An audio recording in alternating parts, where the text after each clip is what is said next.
Autoline Daily is brought to you by Bosch. The number of clean diesel models in North America will double by 2014. Bosch Clean Diesel. Good, clean, fun. Bridgestone. Your journey, our passion. Dow Automotive Systems. Improving durability and increasing design flexibility with Betamate structural adhesives at dowbetamate.com. And by the 2013 Hyundai Sonata. Learn more at HyundaiSonata.com. Hello and welcome to Autoline Daily for the first day of August. I'm John McElroy, and here are some of the latest changes going on in the global automotive industry. Ford Motor Company has been quietly collecting several key executives who used to run communications and marketing at General Motors. They now all work for Team Detroit, a branch of WPP, the giant global marketing services company. Team Detroit is effectively Ford's in-house agency. The former GM executives include Tom Kowaleski, who's now running public relations for the Lincoln brand. Tom is the former vice president of communications for General Motors. And Chris Pruce is another former VP of communications for GM, now working at Team Detroit.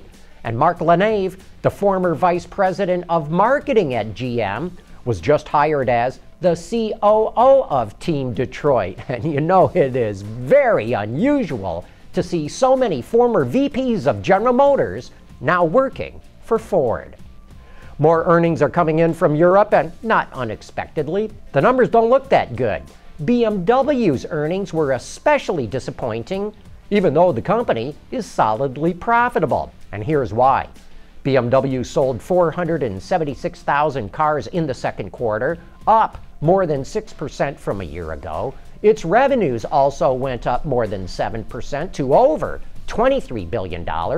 And yet, BMW's net profit dropped 28% to $1.5 billion. 28%, that's a big drop. And profitability dropped because costs rose faster than revenue, especially marketing costs.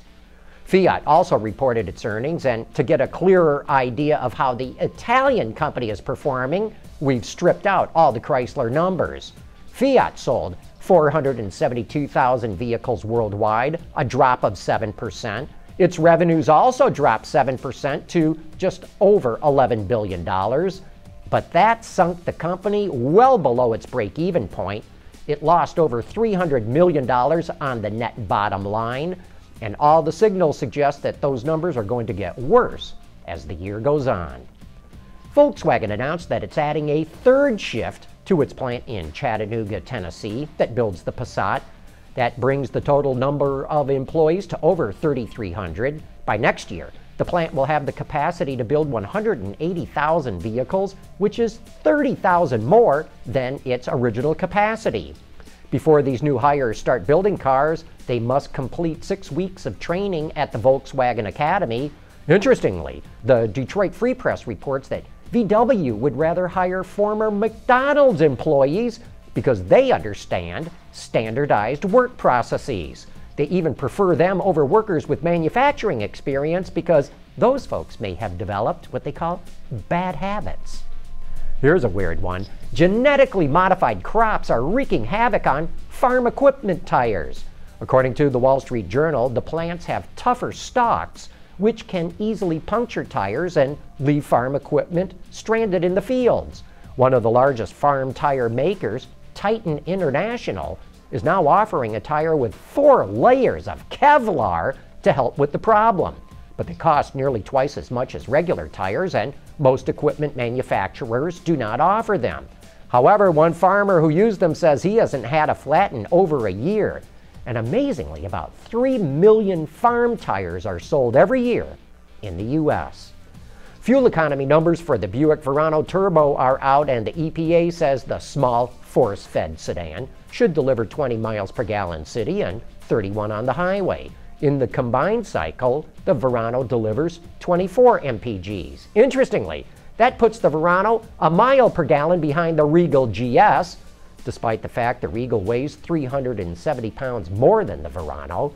While the Verano's weight savings don't pay off in fuel economy compared to the Regal, it is a half a second quicker in the 0 to 60 sprint. Hey, coming up next, it's time for You Said It.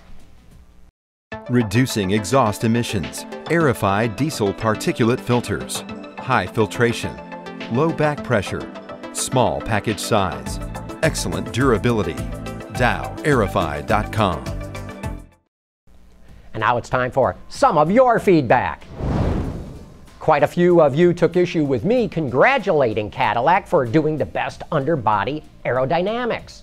Greg Denning says, ATS underbody aero panels unique? Original? Give me a huge break. My friends at Porsche have been doing this for 20 plus years. And Chris Chow says, really, John? Haven't you seen what they did on the Nissan GTR? Okay, I guess what I should have said is that setting aside low volume, very expensive sports cars, Cadillac is the first to bring this level of detail to mass production. And Lex wonders, these aero panels under the ATS are similar to the ones that recently caused fires under the Chevy Cruze Eco? Well, Lex, no, not exactly. The fires in the Cruze were caused by leaking hydraulic fluid in manual transmissions or from improper oil changes. They were not caused by the panels. And besides, all the Cruzes were affected, not the Eco. A lot of you commented on the fact that we had Joe Lewanick on Autoline After Hours 2 weeks ago, only to get fired last weekend. Phil says, how about going back and renaming the episode with Joe Lewanick to 2 weeks notice? Great suggestion, Phil. You know, I'll bet that Joel lands a pretty good job, and GM still has not done a very good job of explaining why they fired him. That satin paint job that we showed you that's available on the Hyundai Veloster Turbo sure generated a lot of comments. XA351GT says, good luck if you damage that matte paint. It is all but impossible to match. Yeah, and I want to see you hand wash that car in the northern states during the winter.